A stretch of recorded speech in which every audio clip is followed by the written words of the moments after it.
Now we're going to talk about the application of legal and ethical principles in community and public health policy. So now we're going to talk about some core functions in ethics. Assessment. During assessment, you want to be competent. You would have to have moral character and integrity, and do no harm as one of the core values. During policy development, you want to achieve what's best for the public good, and you're going to also do service to others. With regards to assurance in ethics, you want to make sure you provide services to all groups or populations fairly, without bias. And you want to make sure that that care is competent, and the workforce that you have is also competent. With Nursing Code of Ethics, there are 9 provisions. 1 to 3 recipients of care, 4 to 6 focus on nursing, and 7 to 9 have a global focus. Public Health Code of Ethics, there are 12 principles, 11 values and beliefs focusing on health, community, and action. These are the ethical policies, and we're going to actually talk about them in more detail. Advocacy is the application of information and resources to effect systemic changes that shape the way people in a community live. Advocacy is found in ethical codes, also found in the ANA Scope and Standards of Public Practice. The conceptual framework for advocacy include 3 stages: information, strategy, and action. The practical framework for advocacy includes core skills within the context of 6 ethical principles, and they include acting in the client's best interest in accordance with the client's wishes, keeping the client informed, act with diligence and competence, act impartially, and maintain confidentiality. Now you want to advocate with principles of non-malfeasance, beneficence, and distributive justice as a guide. You also want to be ethically aware, and so you can identify goals of policy development. Do intended goals cause any ethical dilemmas? And you need to really look at these type questions. You want to examine involvement of those affected in policy development. Does lack of involvement infringe on the rights to self-determination? Examination of mechanisms for policy implementation. Does policy implementation result in inequities, infringement of personal rights, and so on? And you also want to examine direct and indirect consequences of the policy. Do the outcomes of the policy development and implementation pose any ethical dilemmas? Let's go back a little bit and talk about the structure of government in the United States. There are 3 branches: the executive branch, which suggests administrators, regulates policy; the legislative branch, which identifies problems, proposes, debates, passes and modifies laws of policy; and the judicial branch, and this is the branch that interprets the laws in their meetings. Government healthcare functions with regards to direct care at the federal, state, and local levels. Military members and dependents, veterans, prisoners, and Native Americans are all included in this. Financing, and they use financing such as Medicare, Medicaid, the NIH department. They provide information, and they do this through the Department of Commerce, the Department of Labor, and the Department of Health and Human Services. They have a hand in policy setting when it comes to financial expenses, resource use, delivery system change, innovations in healthcare. They are also responsible for public protection, regulating air and water quality, border protections pertaining to disease control, requiring minimum drinking age for states to receive highway funds, and requiring vaccinations. Let's compare the private and public healthcare system.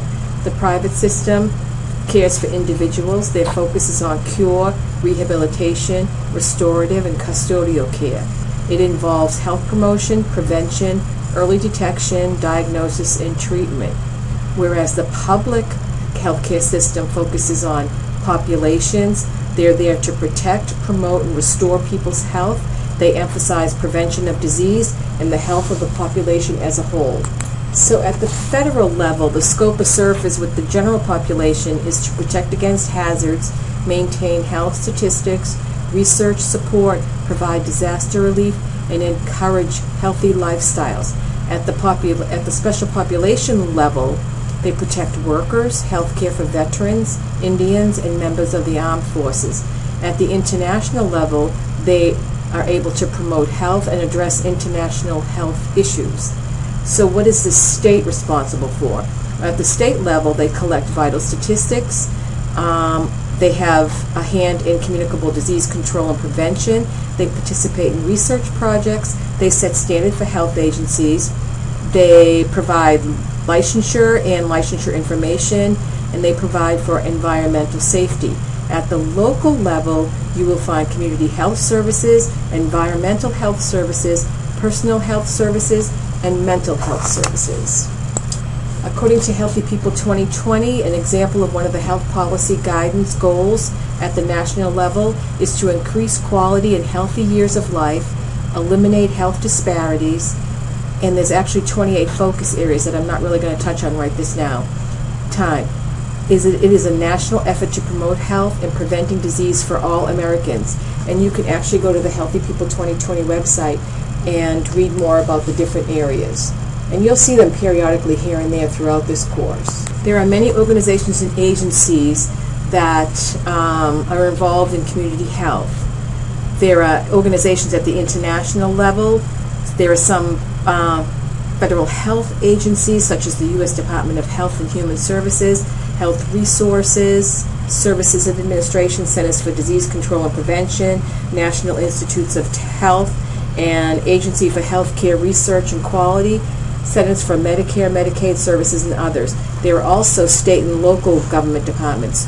So can you guys think of any organization at the international level that affects health in the community? Yeah, you're correct. The WHO, the World Health Organization. Excellent job. So what does government funding do for nursing? Well, it shapes the role and tasks for nurses. The categorization of the funds lead to a more narrow focus for the nurse's practice.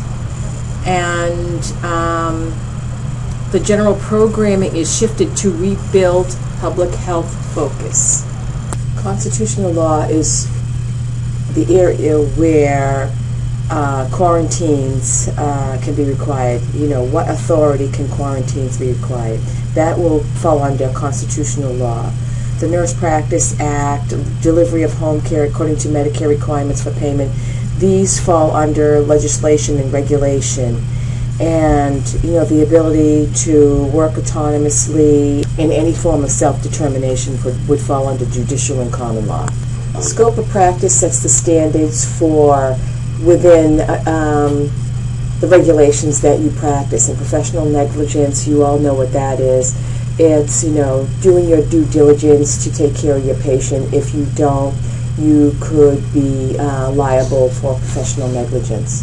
So what are the legal issues affecting healthcare practices today? Well, with regards to school and family, the nurse is responsible for reporting child abuse. They need to make sure, as school nurses, they certainly have to make sure that all children are immunized with the recommendations, and they provide for health screenings in school. At home care and hospice have to have proper licensing and certificates to bill Medicare and receive payment, and they're also mandated to report elder abuse. In correctional facilities, these facilities, the health is regulated and required to provide health to the prisoners. The nurse's role in policy. They can have a hand in legislative action by having a membership in one of the local associations.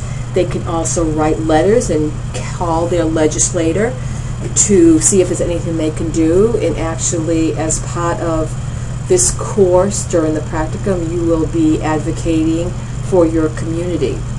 They can have a hand in regulatory action by implementing new policy and programs. During the process of regulation, they can help formalize reports and follow them, and they can also advocate as a nurse. And this is what you'll actually be doing for one of your last assignments. So why do some nurses not participate in policy development? Well, one of the biggest things is lack of education for participating in the development of activities at all levels. Nursing in general has been fairly insular, and few nurses go beyond those engaged in community health nursing have taken a big picture view of societal conditions that affect health and healthcare delivery. Nurses are perceived as being on a less intellectual plane than others involved in health policy making, so it limits their credibility with other policymakers. All policies are value-based. Values determine the policy issues that arise, how they are resolved, and by whom. When the values held by different groups in a society vary, the need for politics arises. Politics is the process of exerting influence over events or actions of others. And nursing would have a huge voice in this country if they would just band together on an issue. For instance, in Florida, advanced practice nurses do not have prescriptive privileges for controlled substances. They just don't advocate enough for each other, and we just don't all come together as a group to get this legislation passed. So what does there need to be for nurses to be competent for effective participation? There needs to be coalition building and negotiating skills and consensus building. They need organizational leadership skills to promote priority setting and strategic planning for resource allocation. They need to be involved in designing programs to improve health at the population level rather than the level of the individual client. And that speaks to volumes. When you do something for one person and you're trying to advocate for that person, and then you're trying to advocate for a whole community of people, there is a huge difference. They have to have data collection skills to identify policy issues and factors and constraints operating in the policy situation. They have to have the ability to effectively disseminate information to policymakers. They have to be able to fiscally manage and create funding strategies for healthcare programming. So strategies for developing and implementing policy. Well, we already talked about coalition building. They should be able to create a temporary alliance among individuals or groups to work towards common goals. They can create media support by selecting appropriate media and designs, targeting media messages for specific organizers. They can mobilize community resources in favor of a planned change or a proposed policy to help organize in the community. And they can engage in personal communications with policymakers in an attempt to influence their action and policy decision. And I know that there are associations, nursing associations in Florida, who actually have lobbyists on their payroll so they can lobby for them. When assessing policy situation, you need to ask yourself some important questions. What is the health problem or issue to be addressed? What has the need for policy development or change arisen? What are the data related to the problem or issue? What is the appropriate policy arena? Like, who should be provided the information? Where does the jurisdiction lie? Is it at a local level, or is it at a more regional level or national level? Are there strongly held values that will be supported or threatened by the proposed policy? Who will support the policy? Who might be in opposition? Why? What influence does the opposition wield? So when you are involved in assessing the policy situation, you have to answer all these questions. Does the proposed legislation adequately address the issue? Does the policy safeguard the individual rights as much as possible? How easy or difficult will it be to implement the proposed policy? What will be the cost of policy? And cost is huge in government today. What resources will be needed, and how will these resources be obtained? There are many questions that have to be answered when assessing for policy. So here are some examples of ineffective and effective lobbying techniques. You certainly don't want to make threats, about loss of votes. You don't want to make promises that cannot be kept.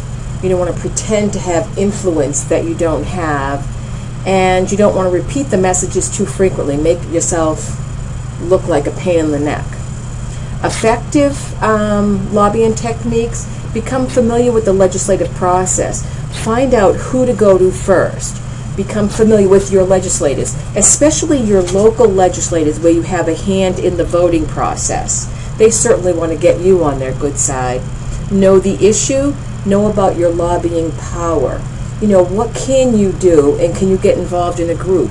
Work for your own representatives, and they are actually in the place to help you the most. I know that I sent a letter to one of the local legislators for some issue that was coming up for nurse practitioners, and I actually got a thank you note. Now, was it from the legislator? I don't know, but at least it was from their office. And they thanked me for my interest.